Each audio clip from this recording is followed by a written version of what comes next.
sissies. Having a good time. There's no sense in crying down here because he ain't crying up there. So we'll just do the best we can as far as like the Masonic thing, and just bear with us. So we're just gonna make it work.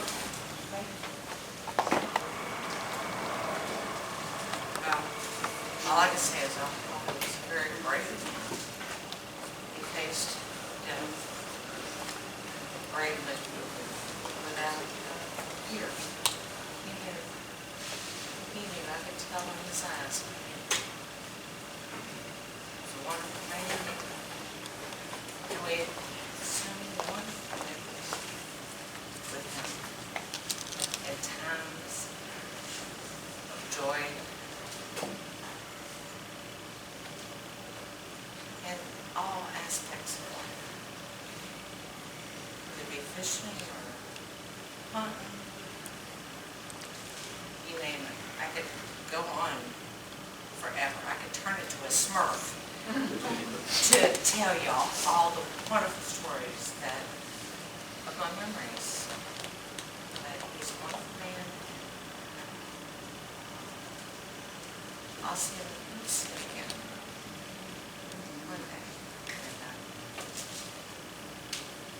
He faced it very bravely.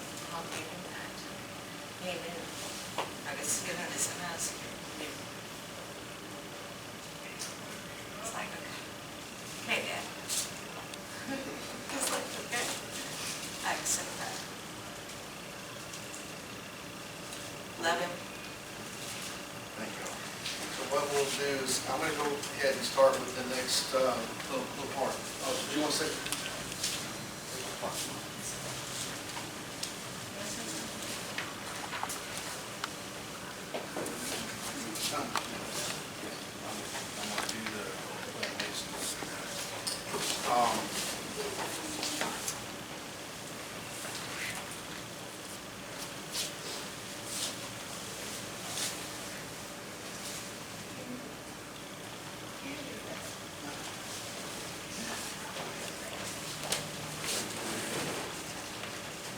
I'm sure there's those of you in here who knew that my father, Dewey Lytle, was a proud Freemason, and he had wished for Masonic rights and recognition to be given over him in these last moments. And although I'm not a Mason, I'll now give my acknowledgement and my words from what I do know and what I can share respectfully from and on behalf of our family to honor him and his last wishes as best we can.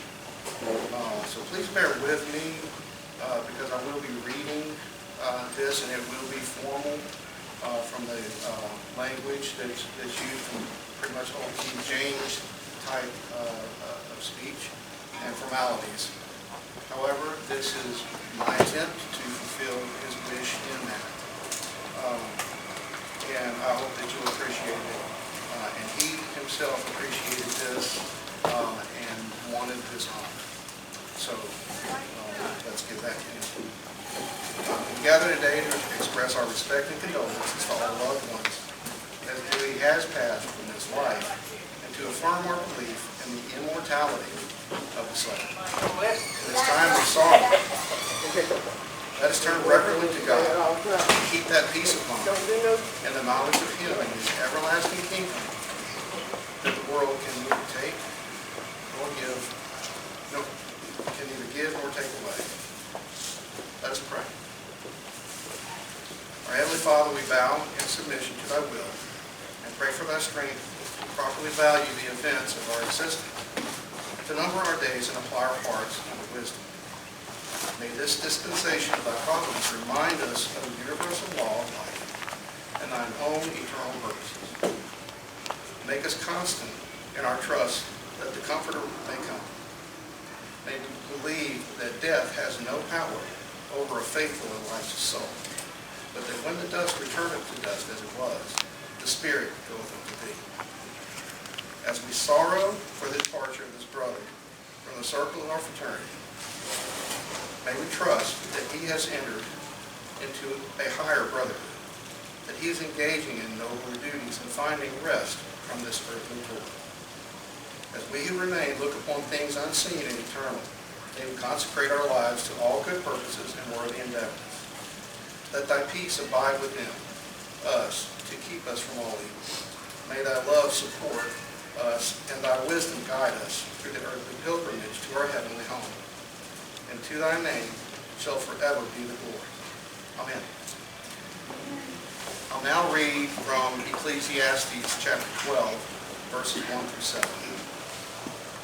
Remember now thy Creator in the days of thy youth, while the evil days come not, nor the years draw nigh, when thou shalt say, I have no pleasure in thee, while the sun, or the light, or the moon, or the stars shall not be darkened, or the clouds return after the rain. In the days when the keepers of the house shall tremble, and the strong men shall both bow themselves, and the grinders shall cease because they are few, and those that look out the windows be darkened. And the door shall be shut in the streets, and when the sound of the grinding is low, and he shall rise up in the voice of the bird, and all of the daughters of music shall be brought low, as when they shall be afraid of that which is high. And fear shall be in the way, and the almond tree shall flourish, and the grasshopper shall be a burden, and desire shall fail, because man goeth to his long home, and the mourners go about the streets, or ever the silver cord to be loosed, or the golden bowl to be broken, or to the pitcher to be broken at the fountain, or the wheel to be broken at the cistern. Then shall the dust return to the earth as it was, and the spirit shall return unto God who gave it. These words from the 12th chapter of Ecclesiastes present a wonderful picture of human life and of manhood's declining years.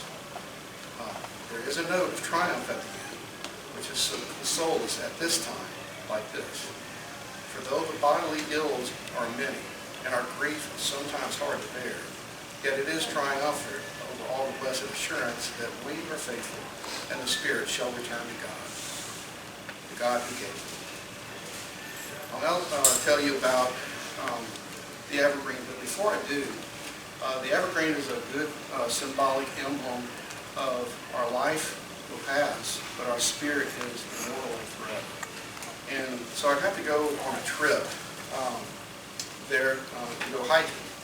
And I didn't have that. My father passed away before we left.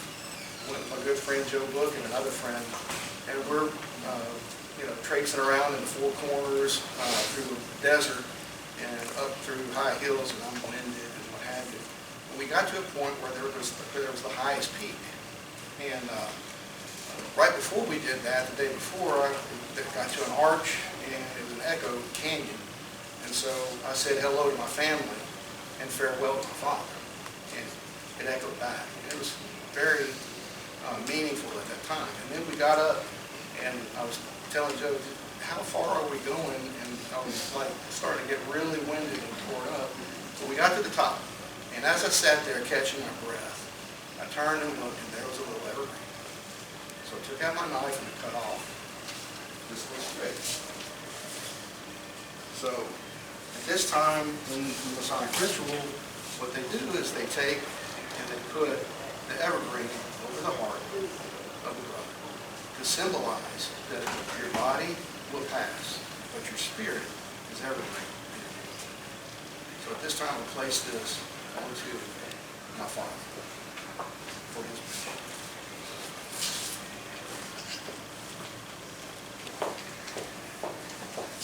The evergreen is an emblem, symbolic of our faith in the immortality of the soul. By this, we are reminded that we have an immortal part within us that shall survive the grave and which shall never, never die. By it, we are admonished by all the availments of death. Yet, through our belief in the mercy of God, we may confidently hope that our souls will bloom in eternal spring.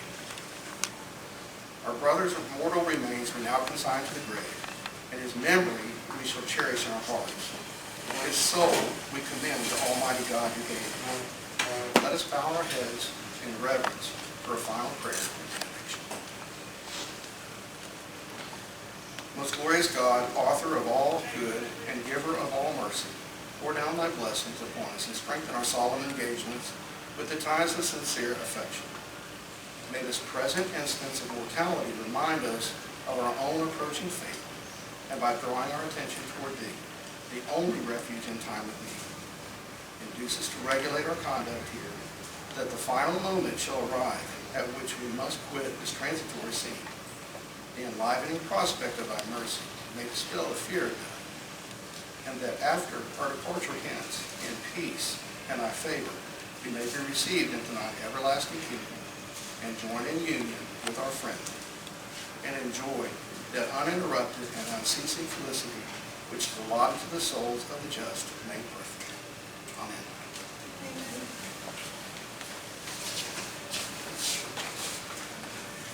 The Navy is with us today, and they're outside. They may come in at a certain point, and when they do, that's when we'll let them do their honors. They said that they would probably prefer to be last, so they are available.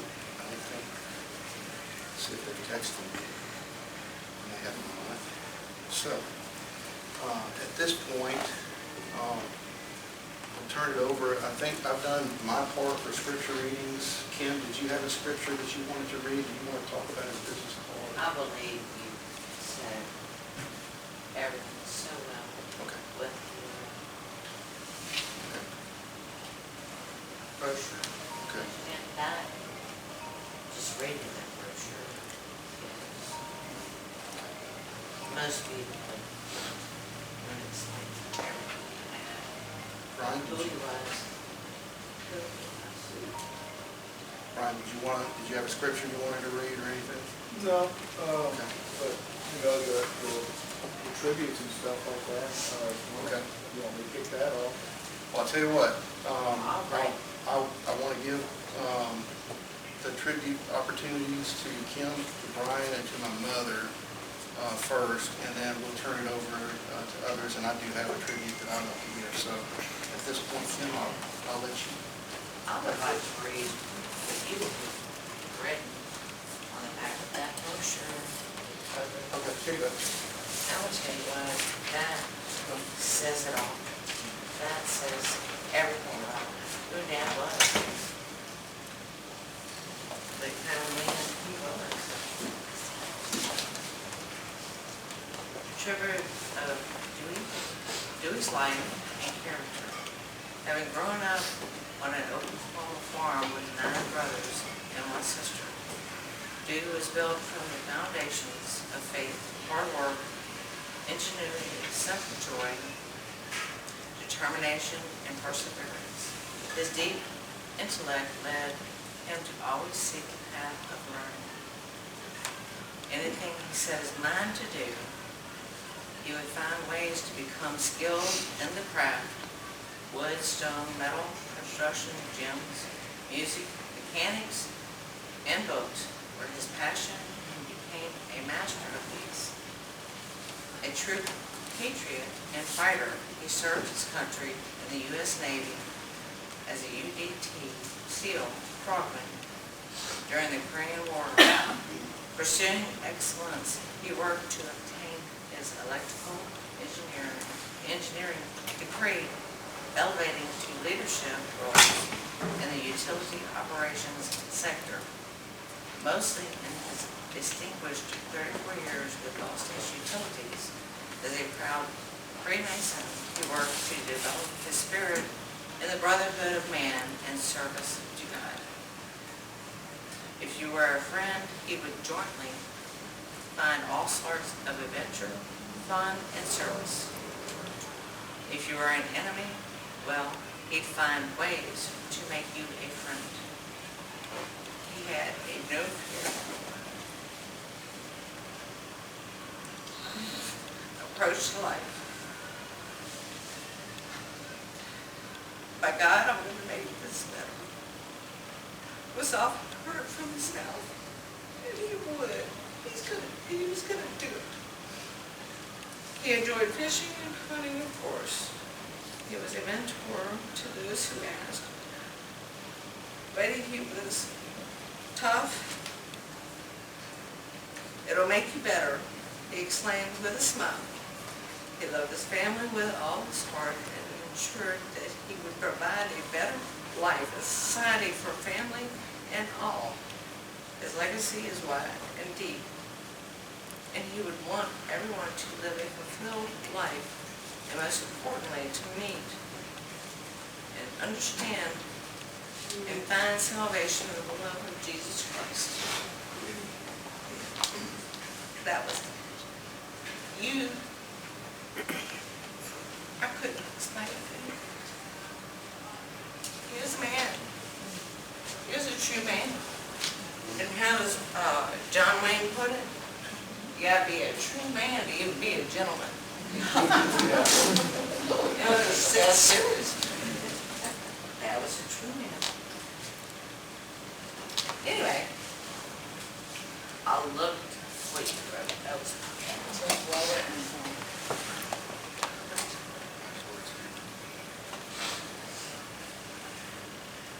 anyway. All right.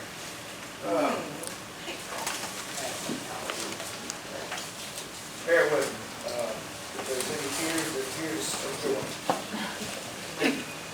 But to talk a little bit about the way that my dad was, I was leaving a job at a grocery store because I was going to go into construction because I was going to build stuff that's lasting. Because I knew everything, right? And he's like, look, didn't your manager come through your cashier line one last time because he knew you were leaving and everything and all that? And, yeah, what of it? He's like, well, I built all these miles of power lines. I've, done all this great construction and everything, and one storm could wipe it all out. But it's the people that I worked with, that I built relationships. That's the stuff that matters. So you can build all these material things, but it's those relationships that actually are everlasting. So he'd go into those like deep philosophical type stuff, it's like that is very true, and you'd have the oh wow, like almost a Hallmark movie, right? And then there's Dad that would be call him up, hey man, what you doing? I'll tell you, I'm doing nothing. Actually, I'm not even good at doing nothing. Because I'm having an ice cold Coors Light. I'm waving to every stranger that walks by. I'm sitting on my butt doing nothing. But I'm doing something. So I must be good for nothing because I can't do nothing. And then in all of those elemental conversations of depth and just sitting there pondering on these absurdities of life, he would also be like, while I got you on the phone, when you're mowing with your tractor on those 5 acres, what is the mathematical probability of hitting a pile of dog poop? And you have to smell it every time the tire goes around. And so we began actually talking about this mathematical probability, and he starts mapping it out. Well, how many dogs do you have? Well, 3. So how many times do they poop? Like, come on, man. Like, this is getting a little silly. Well, let's call Dennis. Dennis is like, you two idiots, are you serious right now? No, we are serious. Well, are you traveling on the X or the Y axis? So it would get that silly, but literal Dennis, and we've got 2 engineers here trying to figure this probability out. So, those types of things, the silliness, along with the depth and the trueness of his nature, with the way he appreciated, the good things in life, even if it's sitting there doing nothing. He was just a neat, tough, old contrabutt. And one of the things he said to me many years ago, but it's always stuck with me, is like, man, I don't care about money, I don't care about possessions. All I ask is, Lord, just let me be content. So I think that's a good kind of way to live life. I think that's all I got. If anybody's got anything to share, feel free. And just going to miss my pops, but we'll see him again. What was the answer? Well, the variable that came into the equation is we're not fenced in, so we have stray dogs. The unanswerable, the lie, if you will. I think the answer would be all of it. You get all of it. Unless you miss some grass. I think one thing I do want to say is I've learned from a very wonderful man in my life is never forget to say I love you. Because you never know when you will have that last opportunity to say I love you. I love you. I love you. You're a blessing in my life. I love you.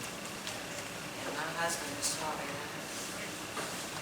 To every day, through every aspect, every season of our lives. Just never to forget to say, I love you. All of you. To each and every one of you. Don't forget to say, I love you. I love you. Yeah, I love you, Michael. I love you all. It's just not. You think God is love, right? So those are very powerful words when you think about it. Okay, I love you, so I got you. God is love, right? Okay, okay, I'm going left field, right field, other field, any field. Think about it. I love. It's a very strong. It should never be forgotten in our lives. Anyway, love y'all. You know what I'm saying? It's just me.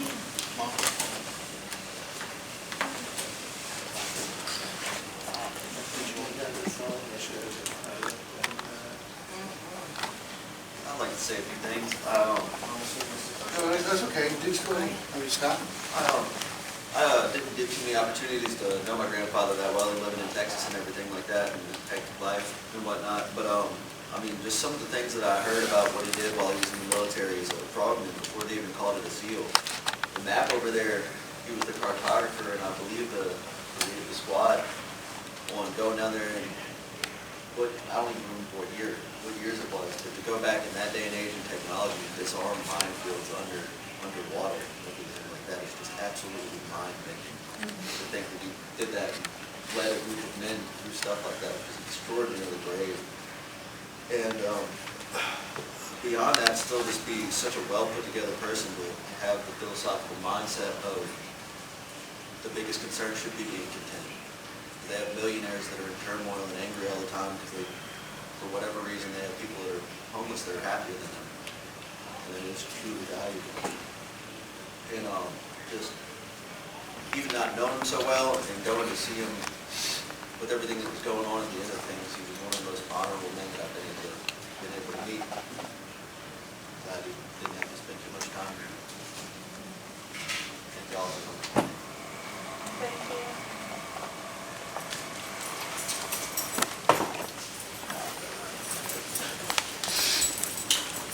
I thought we were gonna have a microphone.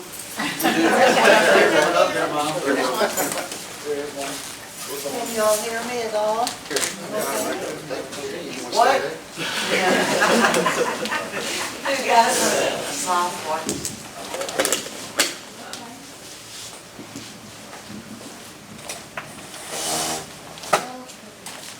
When I got married, Hurricane Audrey was hitting the Gulf Coast. We didn't know that in Oklahoma. We didn't get that kind of news. And 30 minutes before our wedding, a tornado was going over my house. And I looked out the window, heard the sirens going to warn the people to find cover.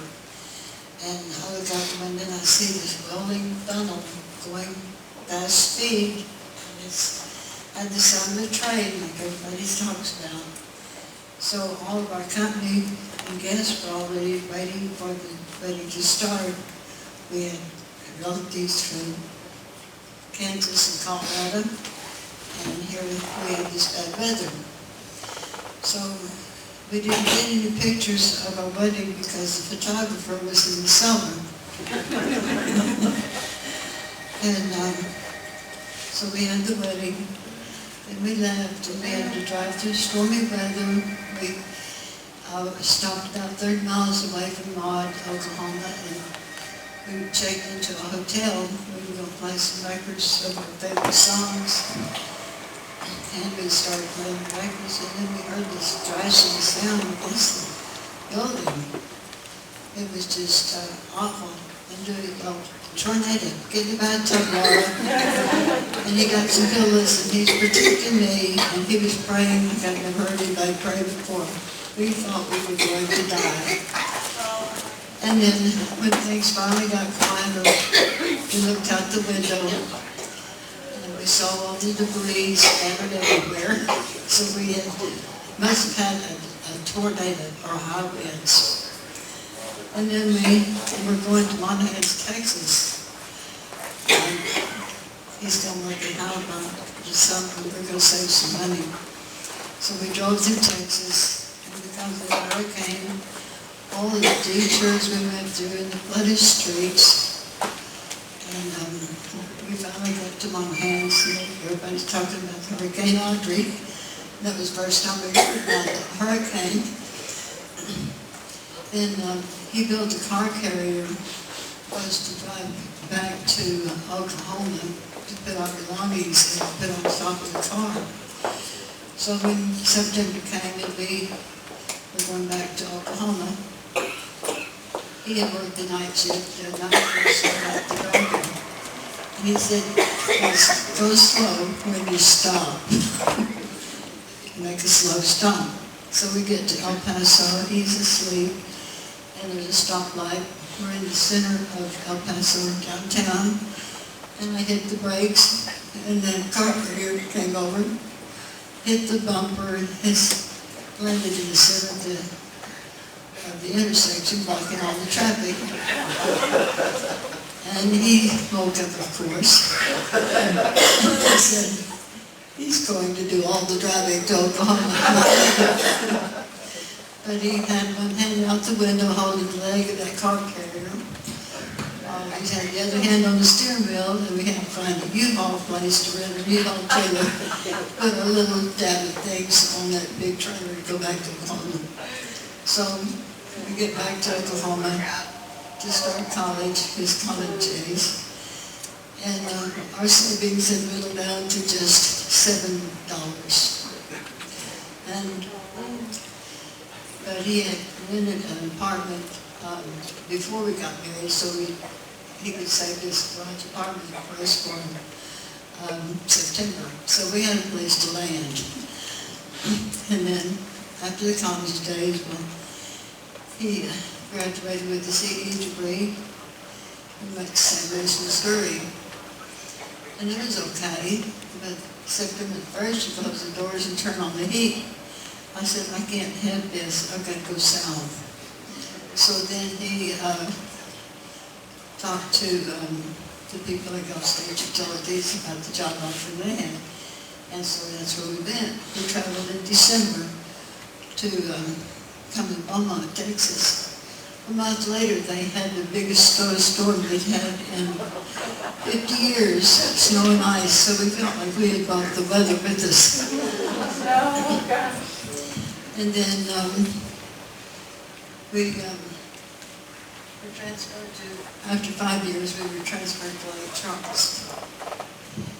It was great, grand, and wonderful.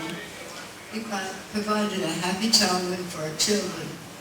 They were delighted with his talent and skills to create a go-kart, a dream house, a clubhouse, coach of football teams and baseball teams, fishing and camping at the 8-frame camp he had built at Toledo Bend, and much, much more. He bought a piano and made me promise to teach everyone in the family to play, even him. We were a happy family.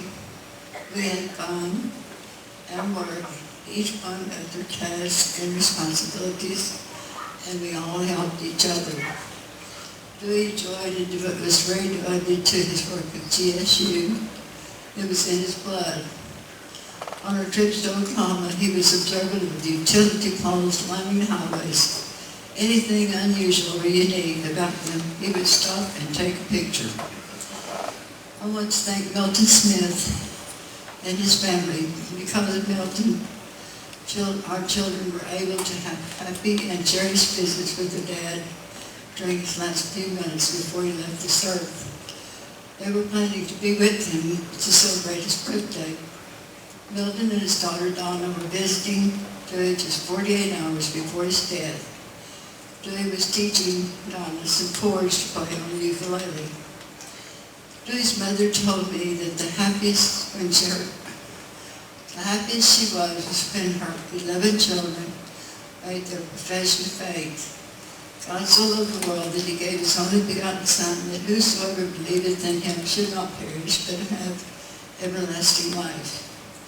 Dewey expressed his Christian witness in his faith in his music ministry at his church, and he had a card he gave to people that said, "If we meet and you forget me, you've lost everything. But if you meet Jesus Christ and forget him, you have lost everything." Did I read that right? Yes. You have lost nothing. But, but if you meet Jesus Christ and forget him, you have lost everything. And Jesus words, John 3:3. Verily, verily, I say unto thee, except a man be born again, he cannot see the kingdom of God. And Revelations 3:20. Behold, I stand at the door and knock. If any man hear my voice and open the door, I will come in to him and will sup with him and he with me. We have a 4-minute video of Dewey singing Anchored in Love Divine that we will play. Our son James and his wife Amy and daughter Sierra went to see him sing that Sunday, and James recorded it on his camcorder. So play it now.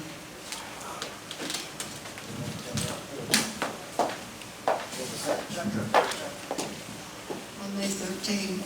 Can we, Mom, can we let the Navy do their thing, and they play a song, and Mrs. Mike has to find it. The Navy do their thing. Yeah. Since he has to find it. Okay.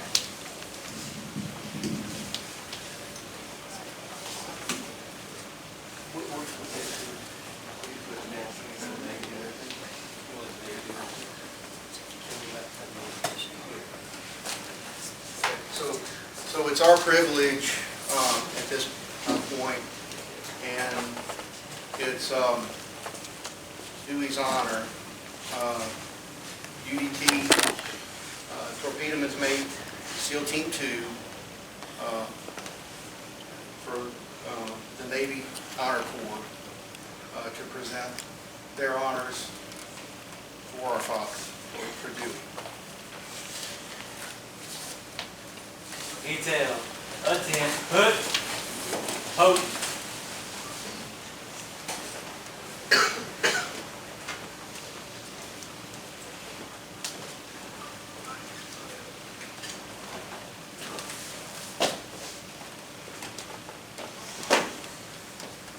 Ladies and gentlemen, for those of you who are physically able to, please rise for the running of military honor.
on behalf of the United States, a proud neighbor of the nation. With the service flag, the symbol of appreciation, towards your love is honorable and some faithful service to our country. Ladies and gentlemen, safe travels back to your homes. Safe travels, sir. God bless you. Yes, sir.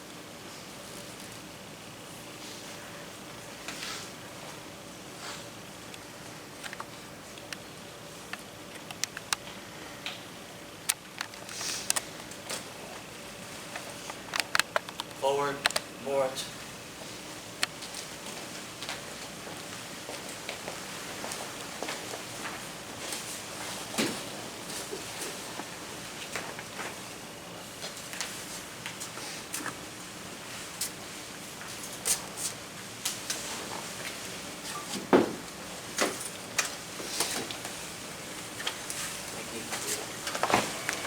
Appreciation to the Navy. Thank you for your service. Michael, you want to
those who, oh, go ahead, what? That's it, Kitty. It's Oh. Kitty. You love going deep. The old baseboard. Yeah. We'll continue with any tributes or stories. I know a few of you wanted to share some things, so floor is open. Jim? We'll just take a minute. Oh, yeah. About 1960, Laura and Dewey and Dennis, he won't remember this, were at our house. And we were expecting a baby soon, and we had this really old rocking chair. And Dewey sat in it, and he said, I got to take this home and fix it. So he took it home and re-glued it, finished it, and it came back like a new rocking chair. And it's rocked a lot of babies, and it's still an important part of our house.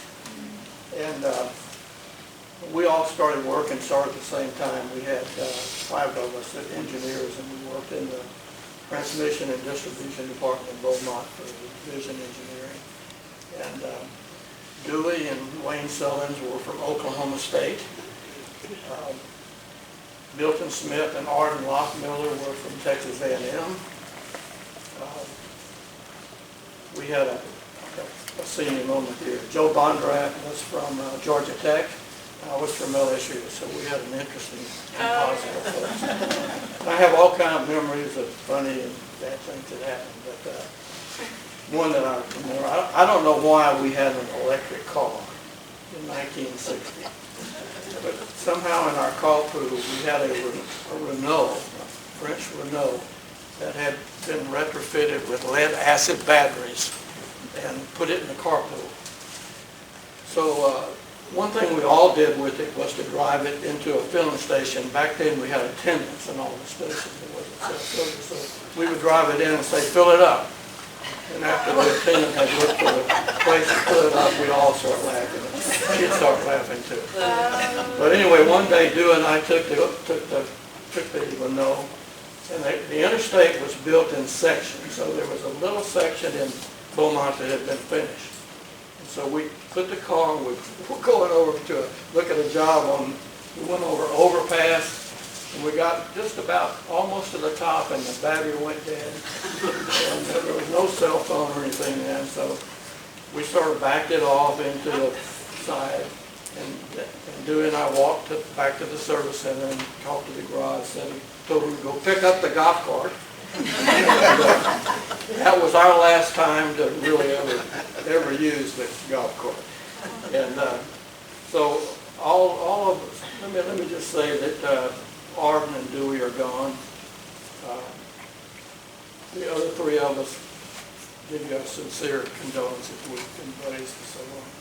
So we all went our separate ways. Dewey worked different places, different towns. I did.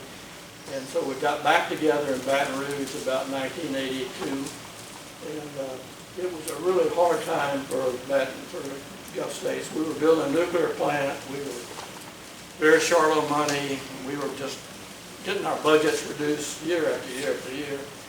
And at the same time, we were working to get a rate increase. And Dewey and the whole team did a terrific job of good service during that time, or we would never have gotten a rate increase. And Dewey worked with all the electric people, the leadership there, and with the gas group. I was working, trying to get the rate increase. And finally, the day before we declared bankruptcy, we got it. Dewey was and the whole T&D team was such a big part of that it's just a miracle that it finally happened. So he was a great buddy. Always had a positive attitude.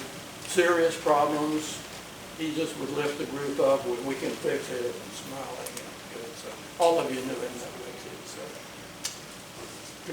condolences, and we're going to miss him.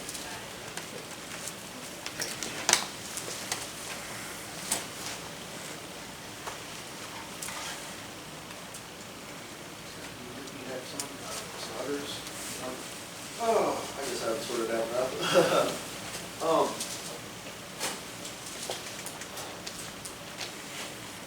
I don't know, going there was kind of crazy because, I mean, like, how old was he? How old was he? 8, 9 years old. And I don't know how long it had been since he picked up an instrument or anything like that. But the second he picked up a ukulele, which I don't imagine that he played that much because we play everything else. And ukulele is the last thing. I play several instruments. I didn't even know how to play it. I played probably maybe 5 or 6 fluently now, but I used to be able to play 12 fluently, and I can't play ukulele. Picked it right up, remembered chords, remembered. Yeah. Mom had a tuner on. It was her ukulele. Had a tuner on, and he picked up, tuned it right up, just as sharp as could possibly be for almost 90 years old. And said with this stuff with the military and whatnot like that, just maintain such a stable mind. Really wish I'd have got to know him more, you know. But I love the guy. Thank y'all again for coming out.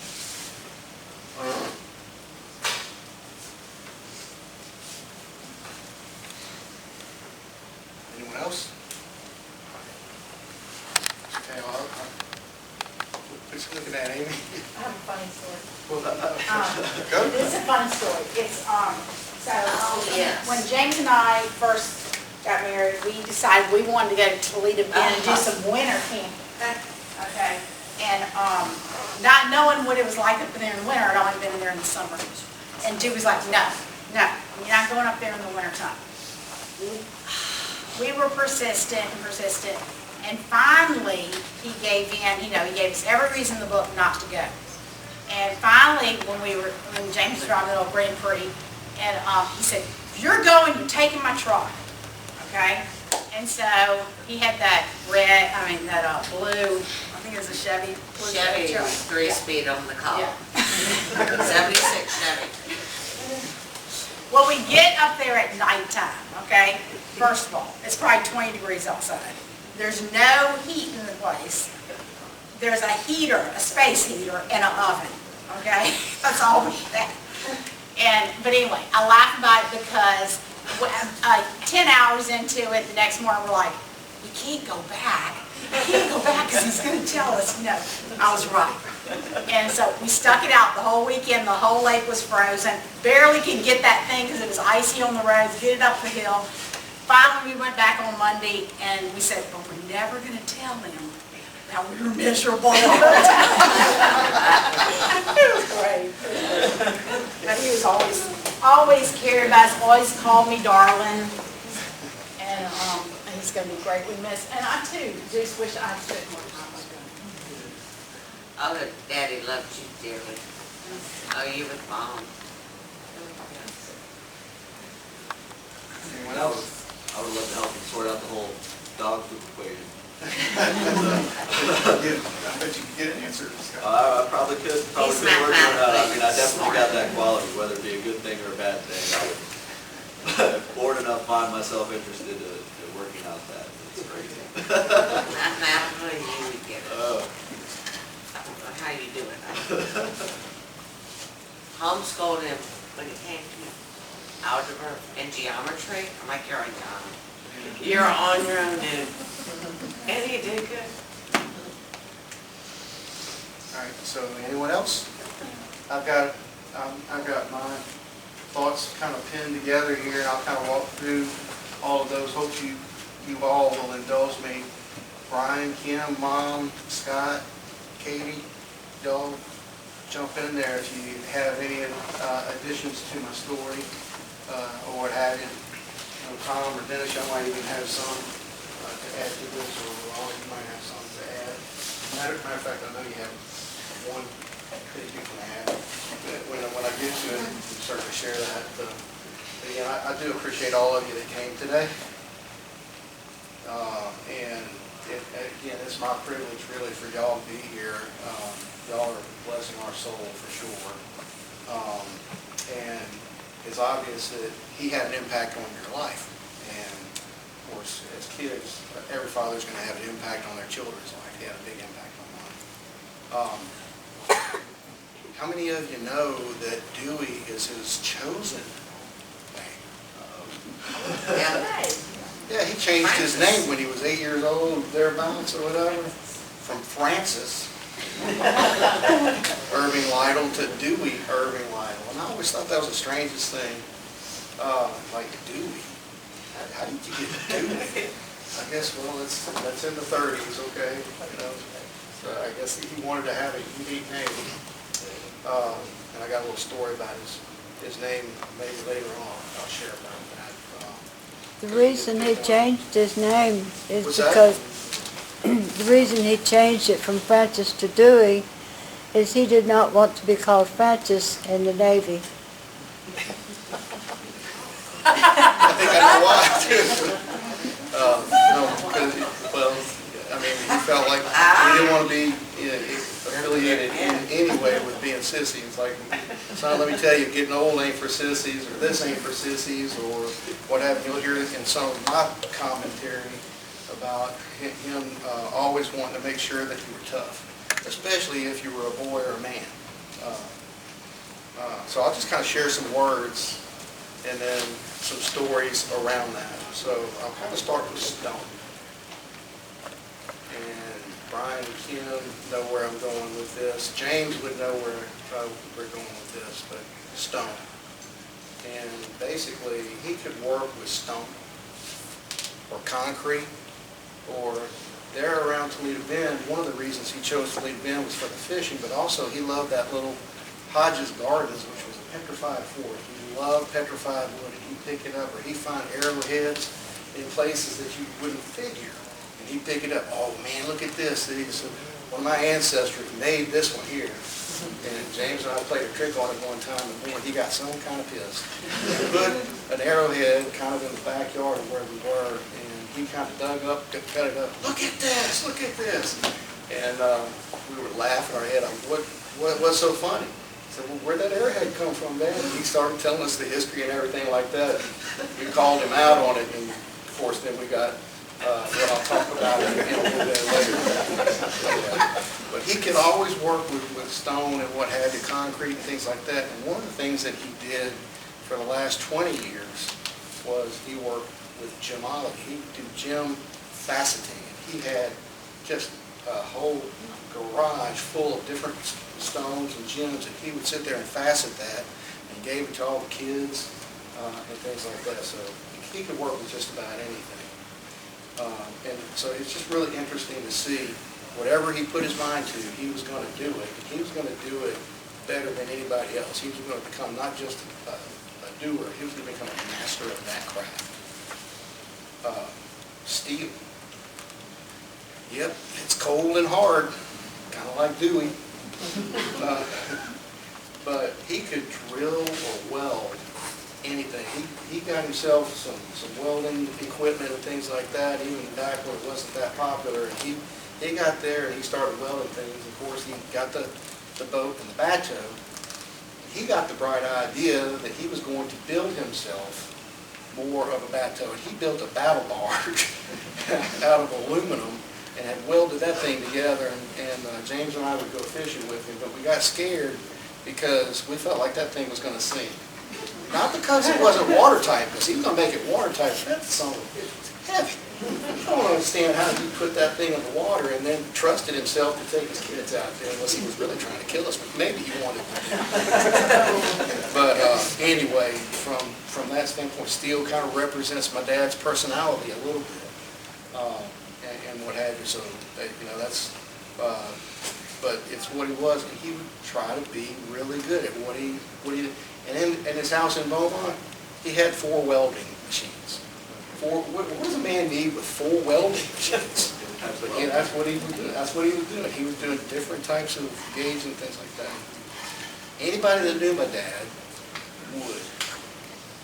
With wood, he could do anything with wood. He could take it. And a lot of times, Jim, I don't think we need, or Dennis, maybe we don't need to be talking about this too much, but he'd figure out how to get poles from Gulf States or whatever, and he built a camp. Building this foundation, we got transmission poles and a schoolhouse. It's called nighttime. Well, it would be nighttime. We'd go on runs with him, and he'd go, boys, go load that up on the trailer, the boat trailer, and we'd load that up to the camp. Dad, how come we're not bringing a boat? He said, we got to haul these poles. Okay, so we got those poles up there. We put that camp. And then he could make all kinds of things out of wood. He could carve it up into statues or make a camp out of it, but just any kind of construction, any kind of wood. He became a master of the saw on the plane, and one of the things back in the 60s he was very proud of was his radial arm saw. And he'd take that radial arm saw and do all kinds of things with it and train us, but then he would want to show us, but we never got to do it as kids. Cut your arm off! So, but anyway, we got to see him do a lot with that. Cars. He could turn a junk piece into something that would run. That old truck that Kim's talking about, he just would do all kinds of things with cars. And he trained James and I to be better mechanics or whatever. So, setting points, working with carburetors, getting things to run. It was just really we got our hands dirty with him. The only thing is that I learned how to communicate the hard way, because we would be under the hood with him, and he'd go, "Hand me that over there." Like, "Dad, what do you want? A wrench, a crescent wrench, a socket wrench? Give me that wrench." "What size, Dad? You want a box end? You want an open end? You want 9/16? You want 5/8? Quit talking to me like that and just give me that damn wrench." So that's how I learned how to work on there. He would wrap James on it. But one of the things that he did really good was, after a while, he did really show us how to work on a car and do everything that mattered on that mechanically and what have you. And one of the individuals that was his best mentee was James. He trained James how to take anything. James could take, he would pick stuff up off the road that you would think is junk, and he would make it good. Toys for little kids, but anything that had any kind of an engine, James could fix it. And why was that? Because he learned that from Dad's leadership and mentorship. And there's another word, coach. My dad was a coach. He loved to coach people, and that's where Kim said, well, people was one of the things that mattered to him, and he wanted to make sure that you understood that you're going to have to learn how to make people mad in your life. Don't. You're going to be in big trouble. Not only with the people that are around you, but you'll be in trouble with me. And so he tried really hard to be a coach and a mentor. And so he spent time with us in baseball and football when we were young, and got us on the football team and showed us. And of course, we have bruises. I think today you couldn't do that in today's world the way that Dad taught us how to play baseball and football, because sometimes you get to the end of the bat and you think, man, that's not batting practice. You're practicing on us, our elbows, our wrists, our head, or whatever. And one of his favorite things to do to the team would be to cup check us. "You're going to wear that cup." And he'd come by with the back end of the baseball bat and he would cup check the team. It's like, we did not want to not wear our cup. And if you didn't wear it, if he knew that you weren't wearing it, he wouldn't just wrap you once. He'd wrap you a couple times. Did you learn your lesson? I'm talking about you, Dad. As a mentor, there were times that he did spend with me as I got older, and that he spent more time with me. Even after I had gone to college and had gone to work, we were working at the same company. And one of the things that he wanted to make sure was, "Dennis, you're not going to mess up my reputation. So I'm going to be harder on you than I am on anybody else." And I hated it. It was hard. It's like, sometimes I would go in there and, "You little son of a bitch, you're not even being fair." He says, "Hey, life ain't fair, buddy. You're going to have to, suck it up and learn." And, but in due time, I kind of learned that was actually good for him. That's kind of the way he was with us as kids. Anybody that knew my dad, outdoorsman. He loved the outdoors. He loved being outdoors. Chiggers was one of his favorite things. And it was kind of like punishment for us. He'd go sit in that fire ant bed for a while, boy, or chiggers are good for you. See how that works out for you. Yeah, you had to suffer through all that. I thought that wasn't fair. That was not fair. You're not even being fair to Kim, Dad. But, when it came to hunting and fishing and things like that, fishing was his favorite. He loved being in the water. And going up to the camp, a lake bath was one of his favorite things, but you couldn't do it until the third day you'd been there. You couldn't take a bath. You get your ivory soap and get out there and swim and bathe yourself. And you drown, well, you don't know how to take a bath. Dennis, Yeah, Jim? that reminds me of one thing, that Sure. as you were talking. We have lots of challenges in the 1980s with River Bend and everything. But one little side project that Dewey got on and was just really way ahead of his time and loved it, was converting all of the trucks in our gas department to run on gas rather than gasoline. And that thing, well, I don't know how long it lasted or what they did with it, but it worked really well. We got through with it. We had this big bus where you could hook up in the evening, everyone would hook up their trucks and take off the next day with gas power. Still doing it?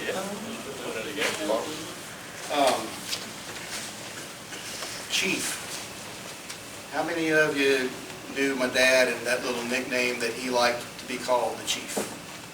Jim, I'm sure you did, but Dad was proud of his Indian heritage.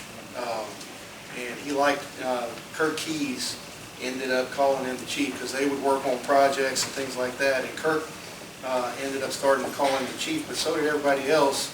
And it was one of these things that he kind of wore as a badge of honor. He really appreciated being called the Chief. He liked being the Chief, and he said, "Damn, I am the Chief, don't you forget it." But he was proud of his Indian roots and his ancestry. Being a Navy SEAL, this is one of the things that James and I had to put up with. Kim, you had to put up with it. Mom, you had to put up with it. But for my dad, Dewey, the hard way was the only way. It's like, you're not going to do it the easy way. You're going to do it that way. But Dad, we want to work smarter, not harder. No, you want to work harder, and that way you'll get smarter.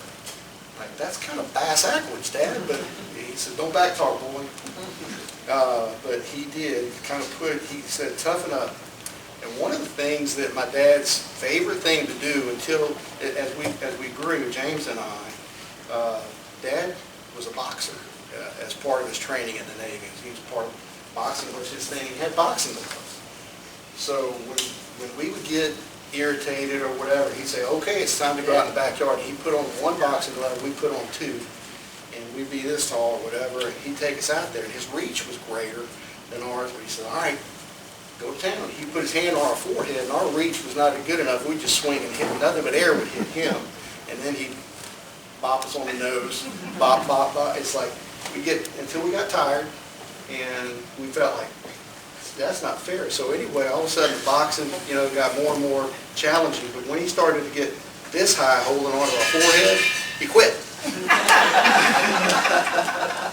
And we didn't think that was too fair, but we gave him a run for his money, especially James. James was a tough son of a gun, but it was just kind of interesting to see how that went. And of course, there's always somehow or another, Kim, we were picking on you. And Dad then took up for you, rightfully so.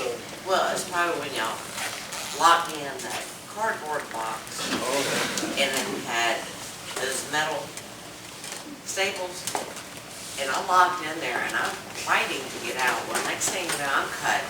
Well, when Dad finally got me out, there's blood everywhere. Y'all were in trouble. Y'all were in trouble. Y'all were in big trouble. Which brings up, here's something, and Brian, you've got this. Kim, you might have got a little bit of this, but Mom would always kind of chime in on some of this too, because this is a question I have for the group or whatever, but you're going to get a whipping or a whooping? A whipping or a whooping? And really, they're two different things, and it's really a matter of degree. And a whipping is when you get the belt. The whooping is when you get the belt and the boxing gloves and other things. And sometimes we were bad enough that we got a whooping, and sometimes Mom would be there, James and I would have gotten into trouble, maybe did something wrong to Kim or the cat or what have you, and anyway, Mom would say, okay, you're going to get a whipping when Dad comes home. Well, James and I knew that, okay, we hadn't done too bad, but when she said you're going to get a whooping, But well, we knew we were in for it, because Mom gave us our whipping, and then Dad gave us a whooping when he got home. And one of the eeriest and scariest sounds for a kid that's about 10 years old, James about 10 and 8, is when you hear the belt going through the belt. It's like, oh boy, we're in trouble now. You're getting the whooping.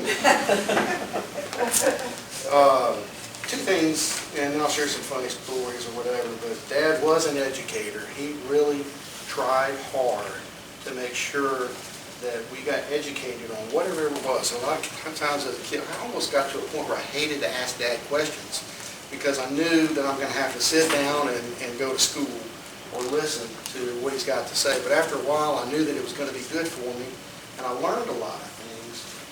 And then after, I'd gone to college and gotten older, sitting down and spending time with him and listening to him, it was kind of, it was really good, because there were times he turned those into mentoring opportunities, and it was a son-to-father kind of opportunity that I got to appreciate.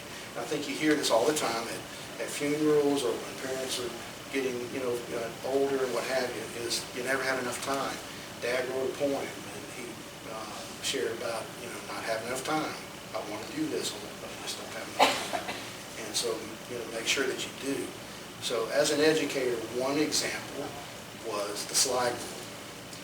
I was transitioning out, and I was like learning how to use the Texas Instruments, and it was replacing the slide rule, but you still had to learn the slide rule. And I was thinking, I don't want to do engineering because this is too blank and hard. And Dad said, you sit down with me right now, we're going to learn the slide rule.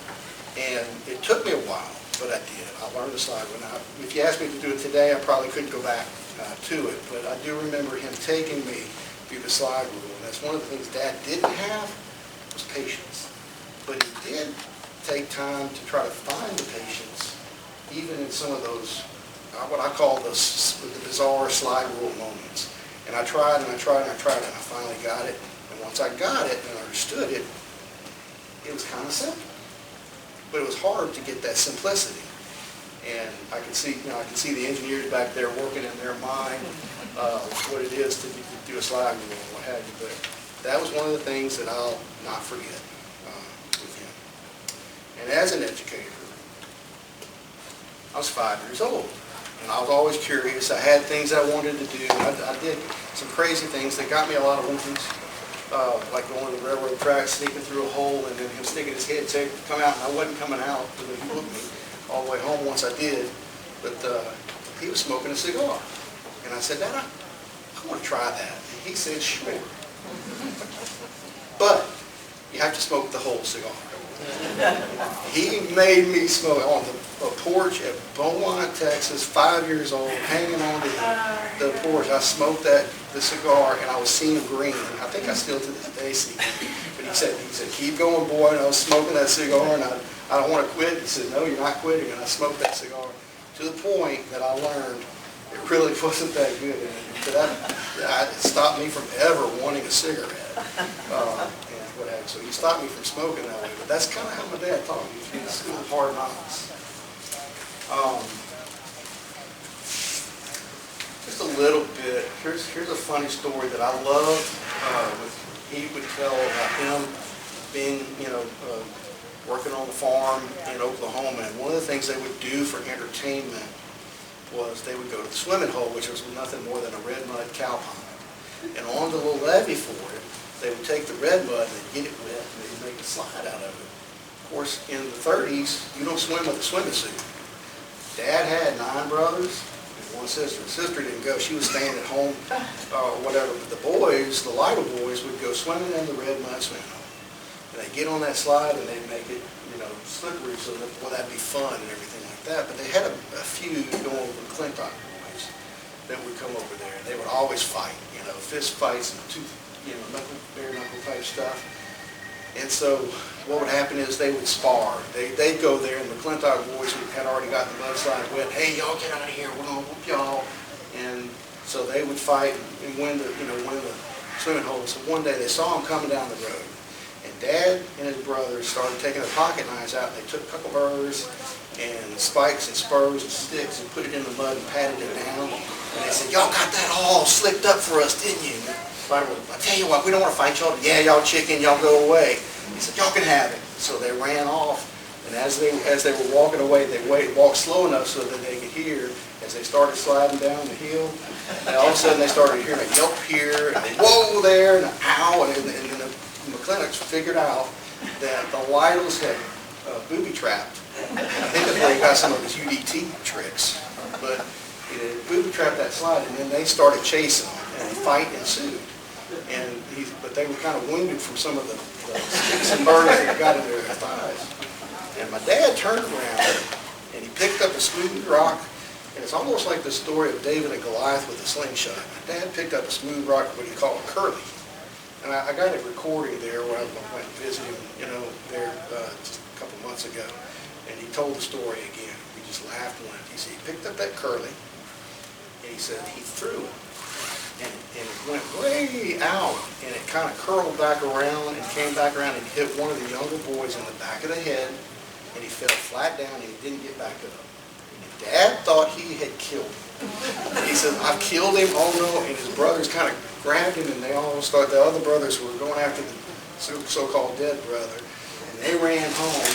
Well, what happened was the father of those boys went to the farm, and they talked to Harvey, my grandfather, which I never knew because he died before I was born, but they had a big talking, and that boys got their whooping, and then Harvey and that dad, I think, went off and had some drinks.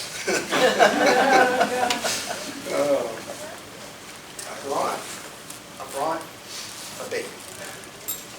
And Mom, you'll remember this story, I think. And this is the story. James, do you want to tell it? Do you want to tell it? You want to tell it? No? You want to tell it? I'm sure Sierra? you make it more animated. Oh, well, I make it animated because I was there when he came in. Oh my gosh, you're so sad. So anyway, Dad took James fishing. And, and I didn't go. James wanted some private fishing time with James. And no sooner had they gone out than they came back in. I said, well, they must have forgotten something. But Dad came back in, James was cowering in the boat. He didn't know what to do. But Dad came back in, and somehow or another, that hook had got caught in the cartilage of his nose. I was and there. Dad, you were there. I was there, we went out to the point. So anyway, oh, you were on the boat? I was on the boat. I'm going to get a big one, is what James said. He reached back and cast it, and he came there, went right in the cartilage. Well, he reared that thing back and went, and here goes Dad. It was hooked in the cartilage. He couldn't get it one way or the other. And so my dad's walking around with it. It's actually a worm, but he had that spinner bait hanging from his nose like this. And I'm like, holy shit, this is going to be bad. You caught a big one, boy. You caught a big one. Laura, get the car. We're going to Manny. And we went, and some country doctor had to work or fish that hook out of his nose or He whatever. yanked it out with a pair of monkey pliers. It was me, Mom, and Kathy McCubbin. We're sitting in the waiting office, and Dad has that blue barb sticking out of his nose. Well, I started chuckling a little bit. Oh no, okay, it's not funny. And then Kathy started laughing, and then Mama joined in. And all three of us ladies were just rolling laughing, and Dad's going, I feel so pathetic. Because it's like, it was right in the cartilage. He took that it was in monkey there. He pliers couldn't get it out. and cut the barb off. That's all I think. No, why? He had to yank it out. There was no way he could shove it through it. It was funny. I can tell you don't go to Manny for your medical procedures. It was hilarious. So, anyway, there was one time that we, Mona and I, were going to have a serious conversation with Dad, and we were outside, kind of sitting on a driveway or whatever. But Dad, we got, some serious, looking for advice from him. And he got serious. He kind of popped his beer, and he was sitting there and telling us all kinds of, good things and what have you. And things. Well, at this time, my dad was still stuck in his vanity, and his bald spot was there, but he had a party, that was right above the heater. And he could comb over, he had that, Jim, you probably remember this. He had that comb over that went over, kind of like Donald Trump. But he just had that comb over that just went all the way back over, and it was patted down and hairsprayed and what have you. And so anyway, Mom and I were sitting there listening, and he was giving us the serious what for. And all of a sudden the wind started puffing and blowing. And that thing lifted up like the hood of a leprechaun. And it was flopping around. He didn't know it. And see how she's laughing? Well, that's what she was doing. He's like, I don't know what's so damn funny. And that hair just kept flopping and flipping in the wind. And we couldn't remember what we were talking about anymore. That was so hilarious. And then when he figured out that that's what was happening, he got so mad, he slammed his beer down on the ground, he went back in the house and, what do we do now? And then we sang. Oh, no, that's later. We did that. So, Mo was about to say, you want to say? We sang later. Well, her brother and I were working on one of the cars in the driveway, and Dad, was out there, and he came out there to see how we were doing, or whatever, and her brother and I were under the car, working with the wrenches and what have you, so we were underneath. And, you could look through the car in those days and kind of see, two little monkeys under the hood, and mess around, he's looking around there, say, hey, y'all got this, y'all need some help, don't you? No, we don't. He goes, well, he got kind of mad and offended that we didn't ask him to help us. And so, actually, we had a couple beers, and so we started teasing.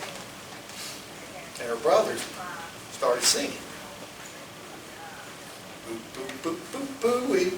Here comes Uncle Dewey. And he's like, what are y'all doing? And he kind of came over there, and nothing was said, and I was like, oh man, we're in trouble now. And so he got some water, and he kind of poured it on us, and he said, y'all gotta stop doing that. And so we both started singing. Sing with me. Here comes Uncle Dewey, and he got madder and madder, and he kind of dropped wrenches on us, and dropped some nuts, and poured water under there. I'll show y'all some bitches. And he's like, and so then he started storming back into the house. What did we do? We started singing it, boop, boop, boop, booey. There goes Uncle Dewey. And he started kicking stuff. And he said, I wish this car was running. Can we get out of here right now?